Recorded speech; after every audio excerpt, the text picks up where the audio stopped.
After an epic 6-week trip through the Middle East and Europe, which has seen the relaunch of the European touring program for Bunnik Tours, it's time to head home. I'm flying with Qatar from here, Madrid, through to Adelaide. Now I got an email from Qatar a couple of days ago because I was supposed to be flying in the Q suite, but the aircraft on this day from here to Doha has been downgraded to still an A350, but it's not featuring the Q suite. So in essence, I'm flying Qatar's second best business class seat. Join me, we'll experience it together, and we'll see what Qatar's second best is like. Let's go.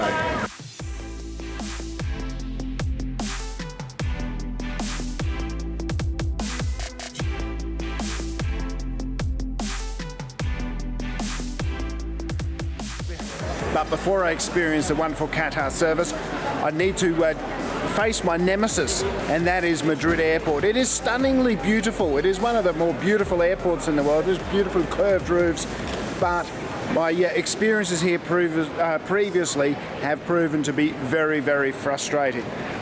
This is the only airport in the world I've got lost in. Turned up at the wrong gate, had to go back through security and stuff. Didn't happen just once, it happened twice. Long delays in receiving baggage when I've arrived here. So, and I never could find the lounge that I was looking for.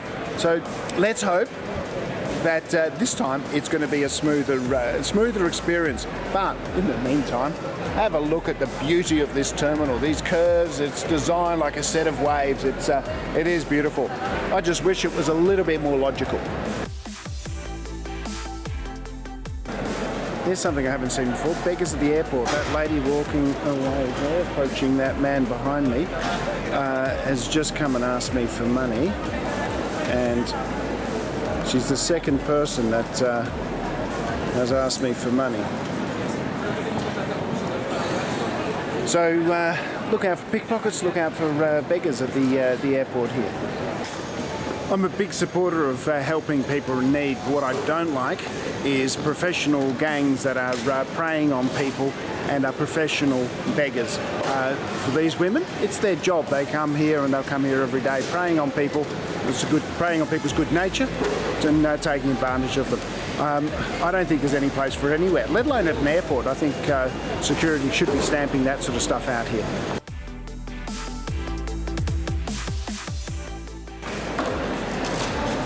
Fast track security, quick and easy, so you tick for that. Now I need to go to the S terminal, or S gates area, catch a train there.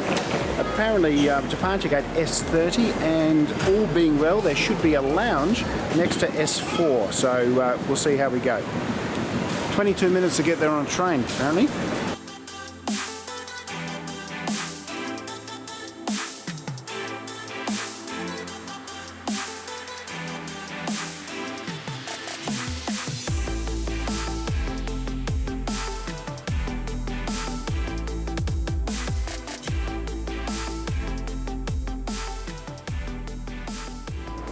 Train trip done, passport control done. This is actually looking promising.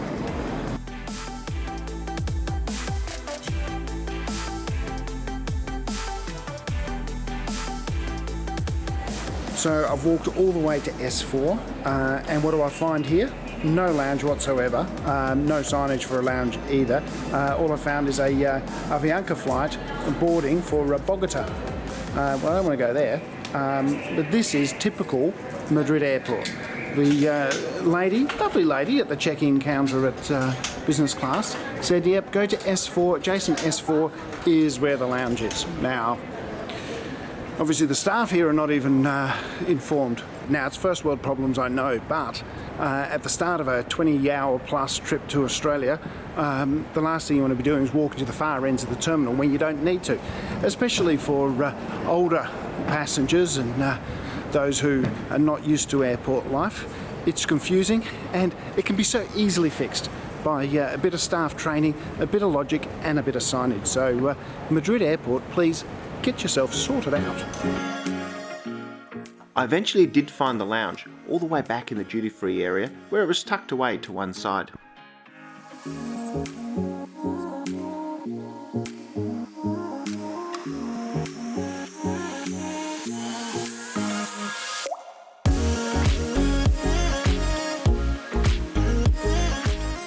Once I found the lounge, I actually really liked it. It was busy, but large enough that I was able to find a quiet spot, and I even found what looks like the old a la carte restaurant where you can get some work done in peace.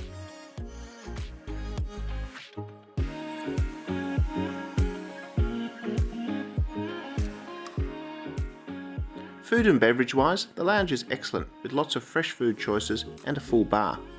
The lounge also boasts some great view of the aircraft activity outside.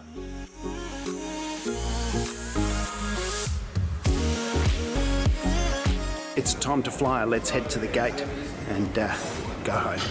The best walk in the world when you're about to board a flight, especially when it's on Qatar and it's a long haul flight.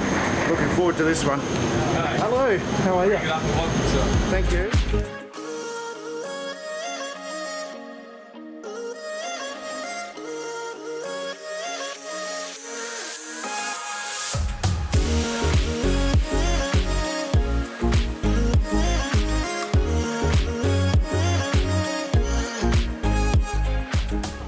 Welcome aboard.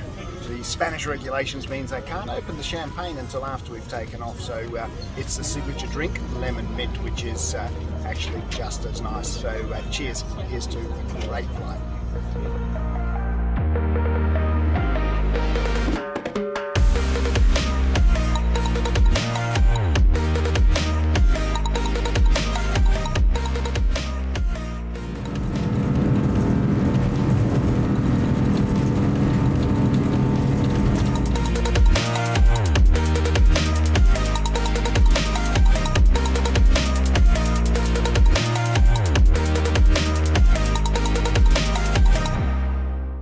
Now that we're up in the air, let's have a good look at the Qatar business class cabin. Without overhead lockers in the middle, the high ceilings give the cabin an amazing sense of space and tranquility.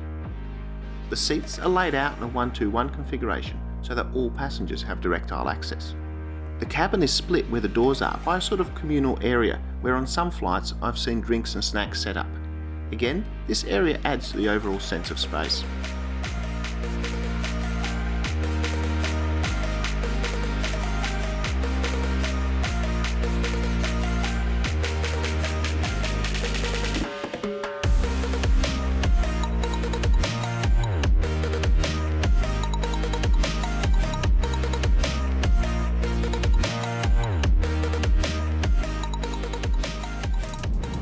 Cruising altitude, the bar is open, and cheers, here's to one sensational flight.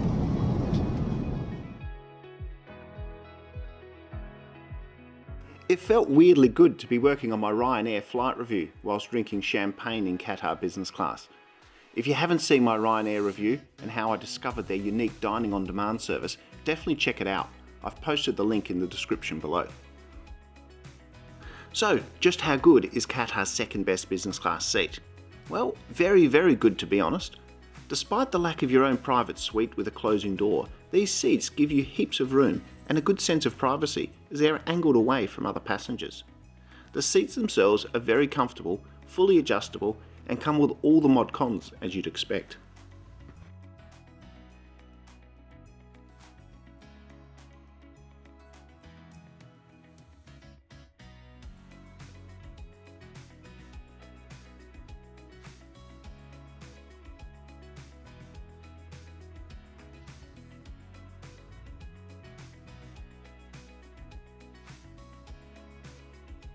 One of the massive advantages of Qatar is that they offer dining on demand in business class. This means you can eat whenever you feel like it. For me, this was perfect because I was keen to get as much of my Ryanair video done before tiredness set in. I therefore delayed my meal, ordered some snacks, and kept working.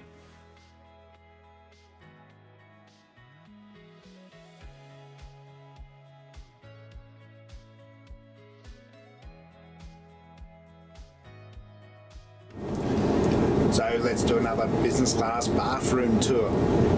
This one, lots of lights and lots of bling. We've got a couple of potions and lotions here, tissues, paper towels, sink, hot and cold water. And for those of you who have seen my previous Singapore Airlines video where I questioned the purpose of this seat. It turns out that there's one here as well. Now, I speculated that this seat, I didn't know what it was for, but that you could just sit here and contemplate your life choices. It turns out from the comments on that Singapore Airlines video, and I'll put the link below, this is a storage place where it's easier to get change, but if you're using the baby change table, you can put your bag and other stuff here rather than putting it on top of the toilet seat, which makes obviously a lot of sense. There you go. And there's a full-length mirror too.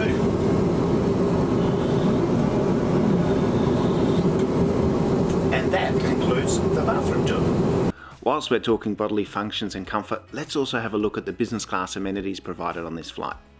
As this is just a 6-hour daytime flight, no in-flight PJs are provided. However, Qatar does provide them on their long-haul nighttime flights, which I think is brilliant. Each passenger is provided with a COVID wellness kit that includes rubber gloves, face mask and sanitizer. The business class amenities kit itself is excellent, with earplugs, an eye mask and various potions and lotions. I used the face cream while travelling through Europe and it was excellent. Toothbrushes are available in bulk in the bathrooms.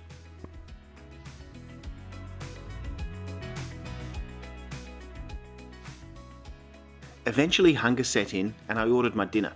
I show the menus in full at the end of the video. For starters, I couldn't go past the Arabic messe, and as usual, it did not disappoint. Qatar's food and beverage service is first class, both in terms of presentation and taste. For mains, I went with the smoked eggplant or aubergine, which was very tasty.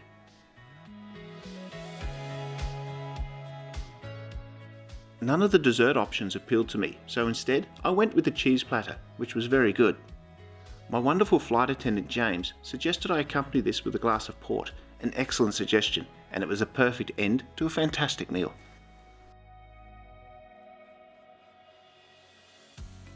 After dinner, I converted my seat into a fully flat bed for a quick post-meal rest. The bed was comfortable, and the footroom, whilst tight, was okay. Before we start our descent into Doha, let's have a quick look at the entertainment options. Onboard Wi-Fi was available, but I didn't use it. It is free for Qatar's Privilege Club members and $10 for everyone else for the entire flight. The Qatar entertainment system is excellent, with lots of viewing, listening and reading options available.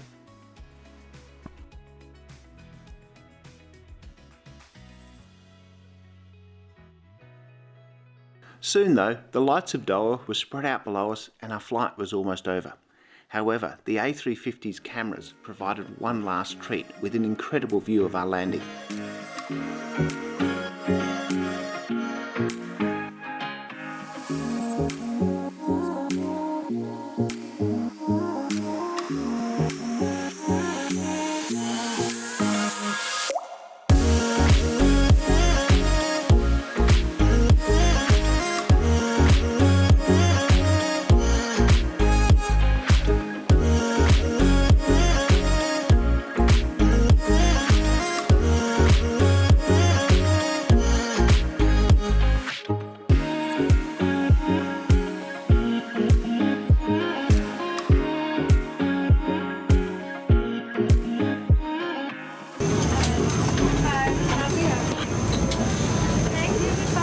Bye-bye.